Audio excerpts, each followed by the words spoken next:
Sana, Mr. Speaker, sir. Sasa ni wakati wetu mwafaka kumleta sio mwingine gavana mpya katika Kenya, His Excellency Dr. James Karaja Nyoro Esquire. But before I do that, I'd like to recognize Bishop Gakuyo ambaye alikuwa miongoni mwa order that corner order. Bishop Gakuyo walikuwa na governor Nyoro katika United for KIAMBU na walifanya kazi pamoja. Bishop, we salute you and may God bless you. We also recognize other councillors. Niambia Kamunge ako hapo, wa zamani wale. Thank you very much. God bless you. General Kayava, we salute you. We salute you. Akiwa governor mpya wa county ya Kiambu. Na watu wote wakisimama tumpigie makofi. 1, 2, 3. Karibu Your Excellency. Mheshimiwa Kaimuratimi Mweradi magero liokweda Na wotirio gekoria kioria Watu wakoratima. Asanteni sana. You can have your seats.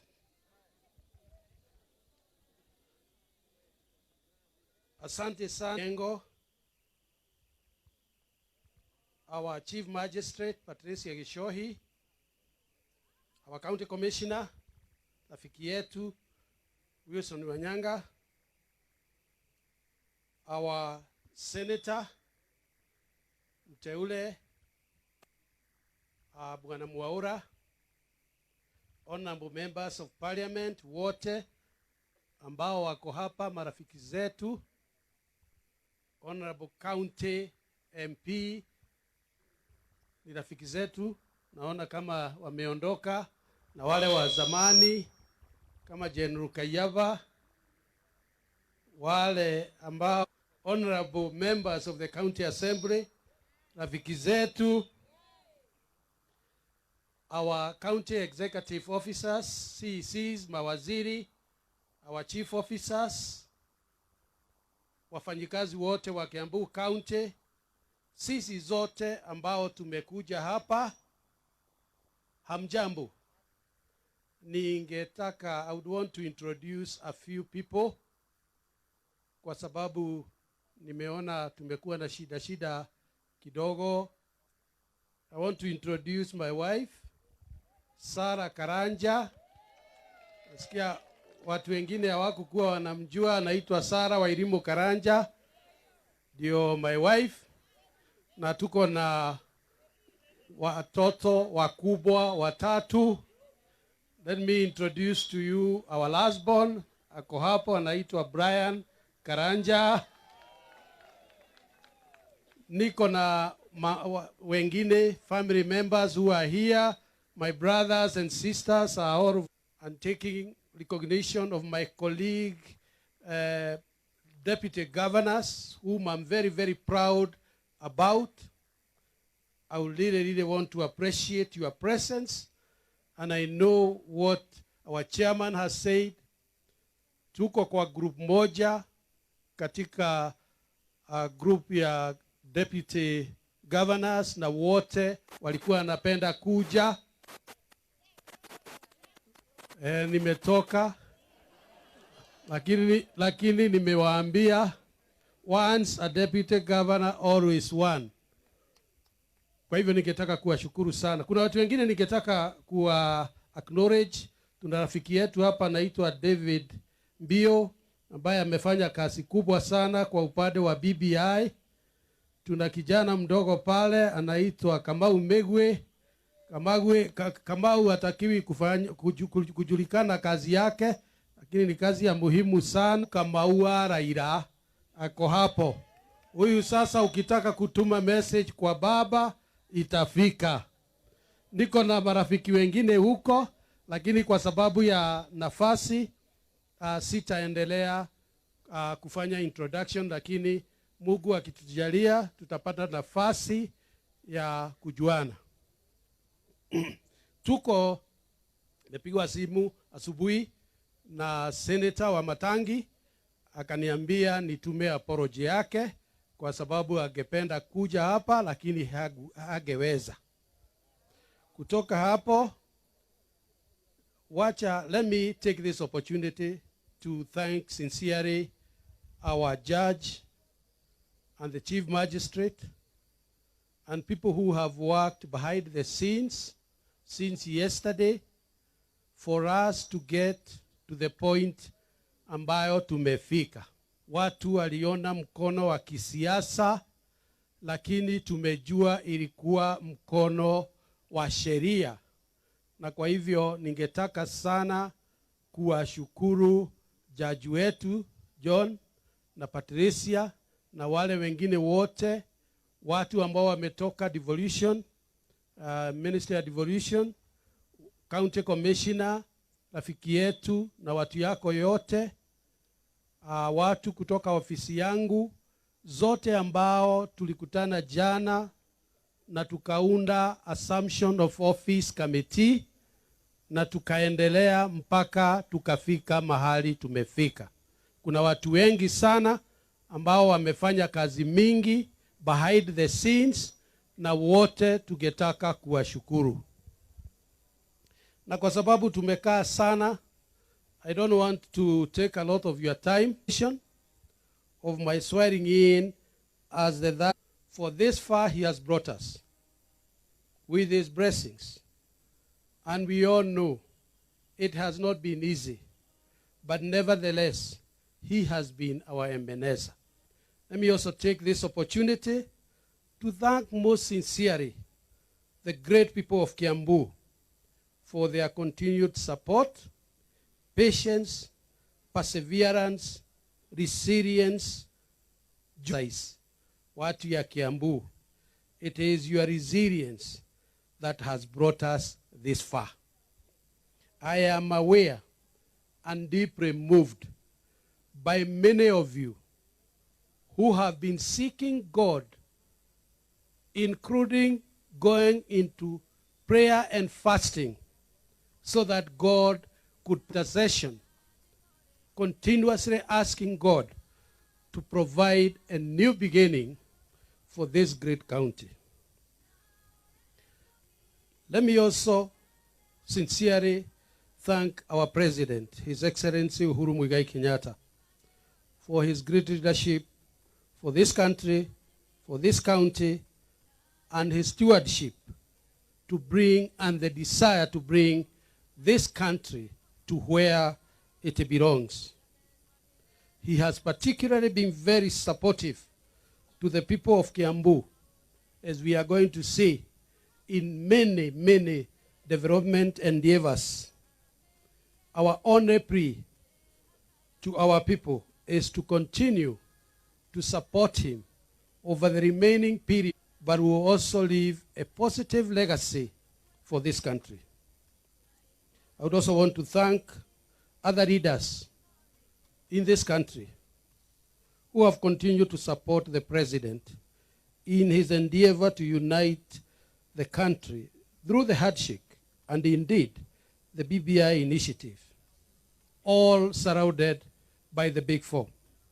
People like Mheshimiwa Commander, who is our commander and who has guided us to move from one area to another at a point when it was difficult, like Dennis Waweru, who again has moved with us across the country, sometimes in very hostile environment.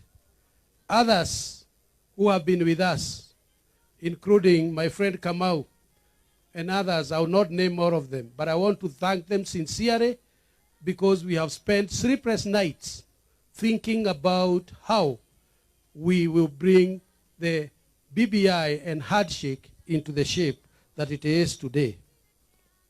By our great members of the County Assembly of KIAMBU, our MCAs.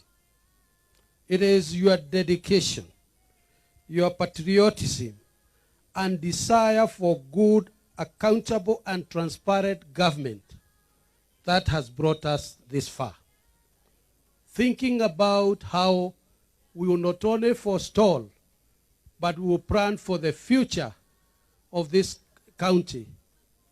I want to salute you,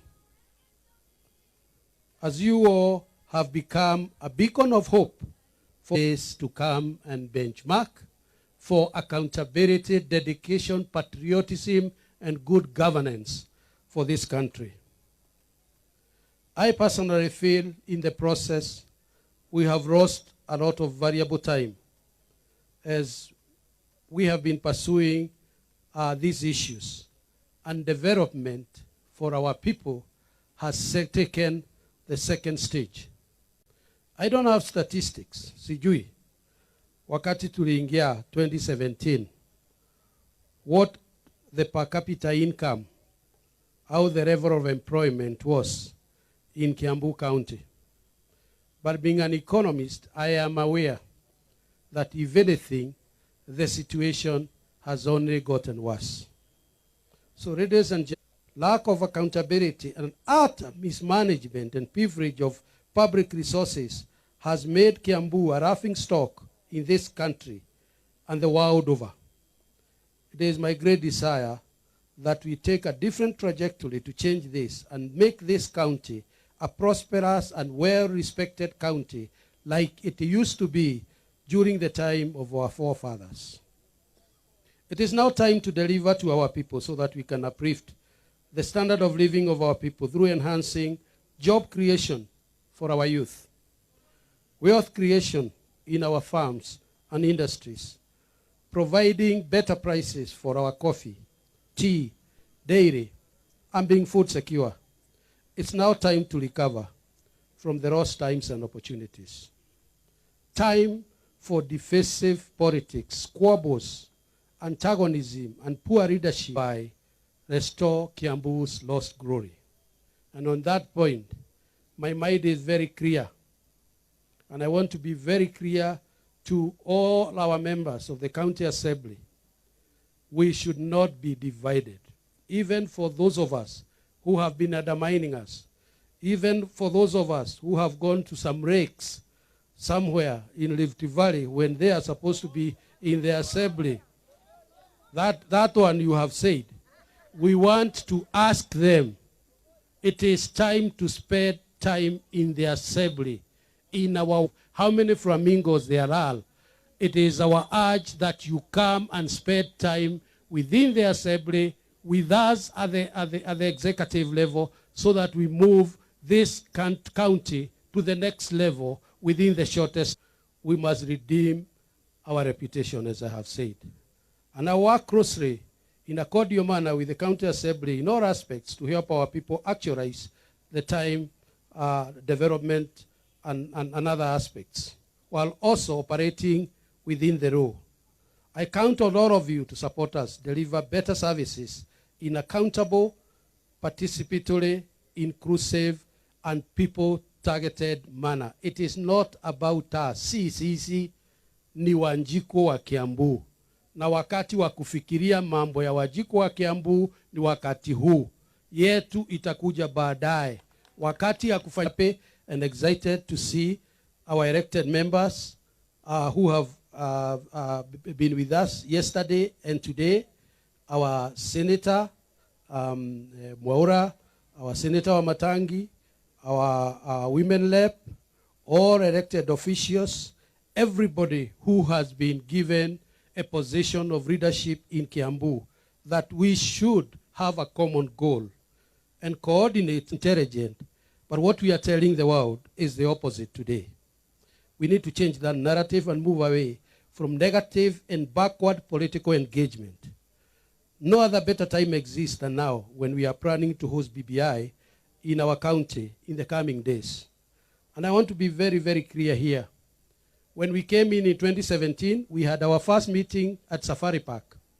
And all our members of parliament, including the senators, and the women rep, came to that meeting.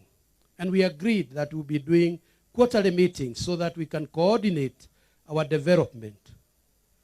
The main tarmac road between here and Kwamaiko should join to a coordination. One tarmac road heads nowhere. You travel another 4 non-tarmac road to join another tarmac road after 5 kilometers because of cost of street lighting is paid 4 times because there is 4 payments that are being made, 2 from national government, 2 from the county, and 1 through the county assembly. It is that coordination that I will be embarking on. We also need to recognize that outside the elected leaders, we have other leaders in the county. For instance, we have the retired councillors that we have seen today. We have other elders in this country, people who have served this country for a county and country for a long time. It is my desire that eminent people will be sitting down to discuss and plan the development of Kiambu County now and years to come. We will sit and consult on who the members of the advisory council are going to be. Further, we will task the advisory council to, over the next 1 month, sit together and identify the council of eminent persons in Kiambu County. These are people who have offered services at all levels, and economic and social, for this country. So over the next 1 month, we will be moving very fast to set up Kiambu Economic and Social Council, but we will also be tasking the council to go ahead and develop a list, well-vetted list of eminent with them for the last 6 months. Very, very difficult time when you could see things happening, but nothing, we could do nothing much. I want for our staff to continue with that sense of service delivery. And I want to say that I'm not one of those people who will be holding people accountable for things that they are not responsible for. So nobody should be victimized. Nobody should fear. It is a new era. You didn't choose to be where you are. And I want to reiterate that without a valid contract, as soon as we sit down and establish a public service board, we'll be able to ensure that those who continue to work will be paid accordingly, but according to the law. For our CEOs, I want to assure you that I'll continue working with you for the benefit of this country. So those of us who are dedicated and having the focus changes as soon as we possibly can. On service provision, and I don't want to spend a lot of time, I want to say that is where our heart is. Health provision in the last 6 months has been our goal number 1. And I want to tell you that we are focused. We will continue to supply enough medication, enough drugs to our facilities as we have started. Indeed, we are the 10th county to 3, and it will allow us to access interns. It will allow us even to access. I also believe in the President's Big 4 agenda, and particularly the provision of health services, among others. We are set to continue improving the infrastructure. Very soon, within the next 3 months or so, we'll be opening 3 additional hospitals with excess of 2 heists, the construction, and over 3 months from today, we'll be inviting you and inviting the President to preside over opening of new hospital facilities with new equipment. We'll also be hiring additional staff because we know we are very squeezed. But as soon as we put together a public service board, we will then be able to hire additional nurses and additional medical staff. And we want to thank our medical staff because they have put up with very, very difficult circumstances at this time. 1,000 households between now and some of the areas that are adversely affected are areas where are no longer accessing water. That is why we have a target of connecting 30,000 additional households within the next 5 months by June of this year, so that our people can enjoy water and sanitation across the whole county. I also want to emphasize that we'll be embarking the bill, an act that was passed, that was annulled by court. We are starting afresh. We will be consulting. We will be doing feasibility studies to see how we are going to merge our water companies. And this will be consultative. It will be participative, that the national government is constructing Karimeno Dam and Nyoro 2 Dam. It is, the onus is on us to make Juja, Nyoro, Githurai will benefit from water that will be tapped from Karimeno 2 and Nyoro 2. We've had a lot of problems with our roads. And I know even coming here, you see how bad our roads are. I want to assure you that over the next 3 months, graders, and all of our roads that require grading will be done from next week if this weather continues. We further our department, and they will be doing for us 4 kilometers of road in every ward, starting from next month. We have already dedicated money.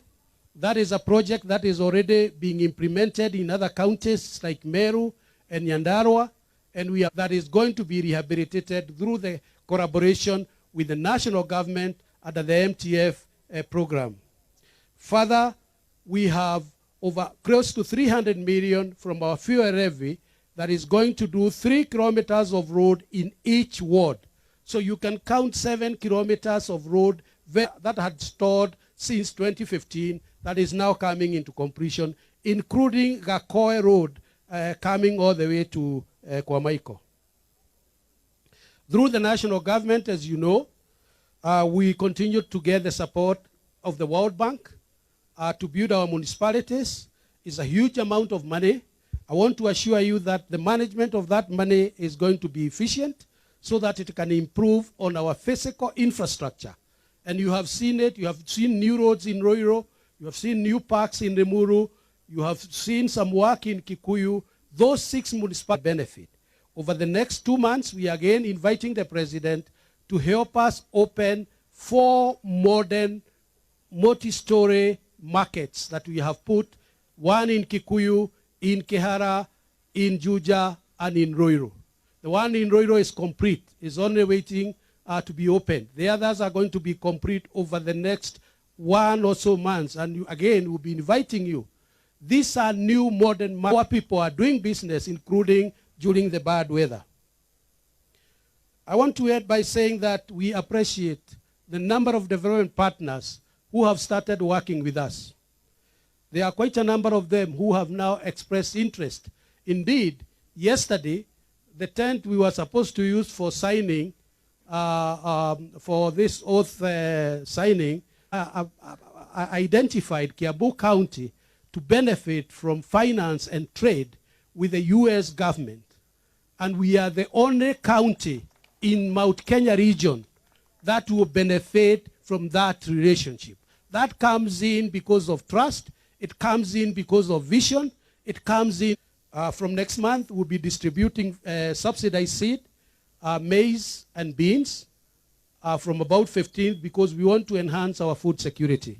And you'll be seeing our landscape change as we give a budget to that extent. This is what is happening in other counties. And we have to be ahead of everybody else. We have to be ahead of the pack. We've already recruited about 300 pig farmers who are already in business, and we have linked them to Farmers' Choice so that we can start giving them hybrid pigs, enhance economic empowerment of our people. Our initiative that we have been talking about, the bacon factory, will be breaking ground, God willing, over the next 2 or 3 months before the end of this year, because we have identified land and we have money. All we need to do is do a quick feasibility study with environmental impact, and we are going to do other things. I don't want to go into all of this. We have brought our dairy farmers together to form a dairy cooperative company. We've brought our coffee farmers together. They have signed an MOU, and they have formed a KIAMBU Coffee Association company, and we have 50 million in the budget to start buying inputs and also targeting to market our coffee in America under the MOU that we have already established. I'll be sending our IMCAs to go and explore areas, those markets. Finally, I want to thank all of you and say, KIAMBU, there are some things that we have taken for granted. We've not been very proactive for people living with disabilities. We've already decided that we are going to start a directorate under the Ministry of Education, Culture and Social Services that will deal with people living with disabilities. We have, and our ambassador for PWDs is Jane. She is there. We want to ensure that we provide more resources to her. Finally, what we are KIAMBU. KIAMBU is the only county. We are 70%. We have about 30% of people from Kenya who are living in KIAMBU. Ukienda Roiro, sijui mheshimiwa King'ara utafanya namna gani, lakini usipoangalia mjumbe mwingine wa kutoka Roiro atakuwa si Mkikuyu. Ukienda mahali pengine kuna watu ambao wametoka Kenya yote. Ukiingia hapa Ruaka, uende Kinoo. So we are a cosmopolitan county. And that should be reflected within our employment. We need to have people from outside. Yes, the KIAMBU people should take the bulk of employment. And this should be prorated according to the counties, sub-counties. Si kuwa sub-county moja iko na watu wengi wametoka kwa minorities. Also to be reflected. Indeed, I want to report, since I came in about 5 months ago, 2 of our sub-county administrators are not Kikuyus. The one in Nemuru and the one in Kikuyu. And that is the motto of the handshake. That is the motto of BBI. Mkenya wowote, mtu yoyote kutoka KIAMBU, ajisikie ako Kenya. Na si lazima aanze pack their things because uchaguzi umefika. And that is why, ladies and gentlemen, I'm telling you, we are behind BBI. Uchaguzi 2022. Siku ambao tutamaliza uchaguzi, siku hii ingine hatutaanza campaign kwa sababu kuna watu wamewachwa nje. Hiyo ndio motto ya BBI. Na sisi tuko nyuma ya rais wetu, tunajitayarisha kwenda gakari kanini kaposhikena adwere ati nikaratengera turenda bathi iyurite andu. Kenya niguerenda bathi itari mundu utigitwo, no wekira ngari ya andwere kana atatu wira wega, na ithwe no muhaka tuonanie through BBI ati ni twa support our president nigetha atutigire legacy njega, thayo mwega, no tonga mwega. Mwisho ni ngwenda kuga na ni ngwita mucemanio wa atongoria othe a KIAMBU mweri wa 2 utanathira. Muno tutaturorete, no ni tukwenda kuga undu umwe na andu aitu maigue. For as long as we are in the leadership of KIAMBU County, tutigwetikira mundu ugucoka kuruma munene witu wa bururi. Ni muitiririe maguta na kahinda gake ni gaka ga gwathana, tutigwetikira. Na ni tuli andamana guka gugukora kuria uikarite. We uraruma president, KIAMBU gugukorwo ti kundu gwagu uri ikue, no president utigane nake. Noguo niguo tukuiguithania twi leaders, na ni ngwenda gu challenge leaders yaitu a KIAMBU kahinda riu ni gakinyu ga gutiga kuonania ate tutire white na tutire black twi hau ngire. Ni tuge umuthi wewe mwena uyu ka we mwena uria, utige guikara haha gatagati-ini, na ithwe ni tugwika uguo. Na ndirenda kumwira andu a KIAMBU, ithwe twi behind the president. Mumenye nyumba nyinyi iciraga utuku, munene witu ndaroka guku, turenda oke riu nigetha tumwitie barabara, tumwitie mai, tumwitie kiria kingi. Ungikimwitiria kwa. Thank you very much. God bless you. God bless KIAMBU. DJ tafadhali. Thank you very much.